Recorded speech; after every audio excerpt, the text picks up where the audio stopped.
As I sit down to share some of the most relatable and heartwarming stories from the internet's premier relationship advice community, I'm reminded that we're all in this together, searching for connection, love, and understanding in the vast expanse of human experience. Today, I'll be diving into a selection of tales that showcase the complexity, humor, and resilience of relationships, as told by the people who know them best. GF, 24 female, punched me multiple times, so I, 25 male, punched her back. Now I'm the bad guy. We had an argument and we're talking, and she got upset. I got up to get water and she followed me and started pushing me. I told her to stop, and she continued and kept talking. She punched my arm and started digging her nails, and I told her to F off, and she said I was being rude and not answering her. I told her I don't care, she has to stop scratching me. She punched my arm again. I responded by punching her arm back and she started crying. She said I'm a horrible man because I am stronger than her. Fair enough, but I warned her multiple times. And I didn't hit her because of anger issues or because of the fight. I only did it because she wouldn't leave me alone. She said I'm a lot bigger than her, and she's too small to cause pain. Sure, her punches are painless, but she broke the skin on my arm with her nails. There's a bunch of red marks. I did not even punch her with all my actual strength. Now let's check out some of the comments on this post. You need to get out of this relationship unless you want to end up in handcuffs. Not even playing. Your relationship is now abusive and toxic. Get it together and leave. I second this. She sounds like the type to call the police on you and say you put your hands on her first coming from a woman. Run. Take some pics of the cuts. She may still file a report. That's what I was thinking. OP, ill echo everyone else run. Take a picture of the nail marks. Start recording any further interactions with her. And leave. And now for the next story. 31 female and 34 male relationship, falling apart after years of one partner paying all bills. I, 31 female, and my partner, 34 male, have living together for 3 years, been together over 4. For this time, I've paid all bills and the majority of groceries. My partner has been in school, mostly, and now is unable to find work. They've gone on a few trips with friends in the last couple years. I haven't been on any except a recent one we went on together. I can't feel too financially stressed to go on trips. My partner doesn't, and I think it's because they don't have bills to pay. I feel like I'm going crazy lately. I think I've just reached my final straw as they are going on another 5-day trip. And in a couple months, I'm losing my benefits that pays for my expensive asthma allergy medicine. I won't be able to afford our bills and my meds. And I'm pushing my partner away by pushing to see their financial information. What are the finances from their side that they can afford trips but not bills? And guilting them about their trip. I'm honestly jealous of their financial freedom and lack of stress. Recently, I had them agree to buy the household groceries. It was a big effort. 3 years in the making. But it took 6 days after the agreement, and then they told me to get some stuff online. I don't know if I should have just been happy with that. I tried to be but blew up tonight about how bad of a situation financially this has been for me, and that I feel like they are acting selfishly. I tried to come to more of a compromise, but my partner ignored my request to see financial information and to fully lay groceries. I feel like I'm pushing my partner away when they'll probably finally get a job and contribute regularly. They do occasionally give me money when they can, $4,024.16% of household costs, and they used to pay for us eating out every 1 to 2 weeks. It's all inconsistent and gotten worse over time. How do I be patient and just wait? How to be chill with his trips? Maybe it's his last opportunity for a while. And now for the next story. My husband, M24, wants to rid of my cats, F25, so that my mother-in-law can live with us. How do I tell him I will not get rid of them? I need advice. Me and my husband has been together for 7 years and recently got married about 5 months ago. We have 2 lovely cats for over 2 years. Me and my hubby are planning on owning a house one day and are saving money for one. Me and my husband has deep conversions about having his mom living with us, but she has asthma and is allergic to our cats. I had made very clear to him that I don't mind that my mother-in-law live with us, but am not getting rid of our cat. But yet he's so quick to get rid of them for the sake of his mom living with us. She's married. 55, and also has a sister who's 19 who will also tag along with them. I had made suggestions where they can even stay one room. He even asked me about my parents, and I told him the same thing. If they want to live with us, I'm not getting rid of my fur babies. But he doesn't agree with me. He's saying that I put them before my parents. How do I make him understand that? Now let's check out some of the comments on this post. Why is Mill married 55 and moving in with you? Where is her husband? Why doesn't she stay with him? Keep your fur babies, don't let them go. Bro 55 is not old, they don't need to move in with you for many years still. By the time the need arises, the kitties will have already crossed the rainbow bridge. Bro 55 is not old. Thank God. I was worried that I'd be required to surrender my video games for a walker when I turn 56 in a couple months. I've been at 56 for almost a year now, and can report no walker in sight, Steam getting too much of my money lol. And no way in hell would I move in with my kids. I love and respect them too much lol. I turned 57 a few months back, and hear you about your kids and Steam. Don't forget the sister too.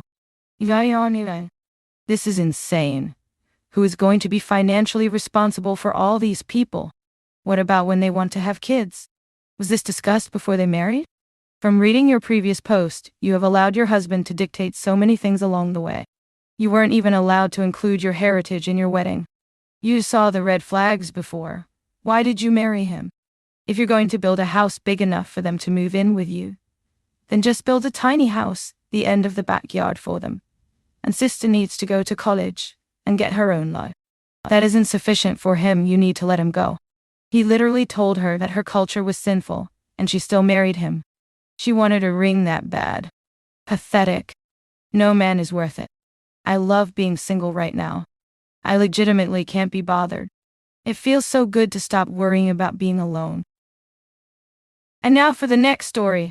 I, 24 female, need help communicating with my boyfriend, 26 male, as it's destroying my relationship, but I don't know where to start.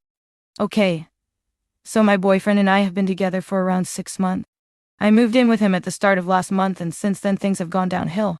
I have a lot of trauma from bad relationships, from childhood with my parents and friends to previous boyfriends, and as a result I'm just quite a closed off emotionally and can be quite a cold person. For instance, as a child, whenever I experienced any negative emotion, I would usually be isolated from my family and left in my room by myself until I was over it, even if my emotions have been warranted. In relationships with others, I have been hit, screamed at, and gaslit for expressing thoughts and feelings, which is how I became avoidant when it comes to communication, because ultimately, I will get over it and continue as if nothing has happened. My boyfriend doesn't like this at all, and wants us to have open communication with each other. We've had multiple chats about it, and each time I've told him, I don't know where to start. It came to a head this evening when he wanted me to make a decision, which is something else I really struggle with, as whenever I've made decisions in the past, they've been either ignored or rejected. I get bad RSD. So it makes me super anxious when I have to, even resulting in me not eating sometimes because I don't know what to eat. Also used to have an eating disorder, which doesn't help. And it makes me that uncomfortable to make a decision. I know he will probably find this post, as he's an avid Redditor, and that this post is a mess and a half, but I don't want to lose him, as honestly, he's the best boyfriend I've had, and he's been so patient with me, but I feel like he wants me to make progress faster than I currently am. Thank you if you read to the end, and any advice on what I can do to make this better for us would be hugely appreciated. And now for the next story. BF, 25 male, did something that made me, 23 female, uncomfortable during sex, and we talked about it, but aren't on the same page. So this is going to be a bit explicit. I had sex with my BF the other day, and he did something that made me uncomfortable. It wasn't like I was sexually assaulted, but he made me feel really gross, because he pulled out and came on me. We haven't really had a serious discussion on it. It came up in one of our convos. He said he wanted to come on my face, and I said I wasn't sure if I'd be okay with it, and it kinda turned me off. He said he understood, but it would be hot. That was all. Plus, the whole reason I'm on birth control is for the times we decide to go unprotected. I expect him to either finish inside me or orally, We talked about that. So when he pulled out, I thought he wanted to finish orally, but that wasn't the case. He started moaning and aimed it at me. I instinctively turned my head away and scooted back. I headed straight toward the bathroom after. He followed me in and was watching me clean off. He was all like, "Oh shit, that was nice." I wasn't sure of how I felt, but I knew I didn't feel good about it, so I nudged him out the door and told him I needed privacy. He was outside the door knocking and asking me if I was seriously upset. I ignored him and sat on the toilet to think, and after thinking, I realized I was being a bit dramatic. I came out and told him I didn't expect that, and it made me feel gross. He took it as me saying that he was gross, because he didn't understand how I could be turned off by his cum. I was like, obviously I'm not turned off by it if I swallowed it multiple times. He was like, no, this is different, and said I ruined the allure. So things have been awkward between us. I'm not sure how to get him to understand. Too long. Didn't read. My BF finished on me when we were having sex, and when I told him that it made me feel gross, he took it the wrong way. He's being weird, and I'm not sure how to mend things now. Now let's check out some of the comments on this post. How could it turn him on so much when he knew you weren't into it? I think you need to seriously think about that answer to that. Here's the response from OP. I think that's the part that's really getting to me, and why I am stuck on it. You said no, that it made you uncomfortable. He did it anyway. That's a problem. And that's assault. Seems like he wants that cum on your face because it's gross and demeaning for you. Of the men I've slept with who were interested in this particular sex act, exactly 100% admitted that it was because it looked uncomfortable. And for me, it was. Ever get jizz in your eyes? That was a multi-day nightmare for me whenever that happened. The woman who recently slept with 1,000 men reported that she requested they didn't come in her eyes, and they still did. That weird scenario wasn't enough for them. They had to break her boundaries. This is what kills me about such men, which definitely includes OP's boyfriend. Sexual access to a person is a privilege, not a right. Individuals who are not straight presenting, cisgender men are put in vulnerable positions where they can be injured or killed. So when somebody agrees to sleep with you, there's an implicit "please don't use this gift against me" attached to it. And men who decide that their pleasure, the comfort and rights of the person they're sleeping with, are akin to a spoiled brat breaking the present they were given because they wanted red, but the gift they have is blue. That's the level of audacity and self-centeredness and importance they have. Such people are loathsome and need to be removed from the dating casual sex pool completely. Via shame, ideally, since clearly the laws in most parts of the world don't care about the victims of sexual assault and rape. Like and subscribe for more awesome daily Reddit content. And don't forget to hit the bell to get notified when I upload new videos.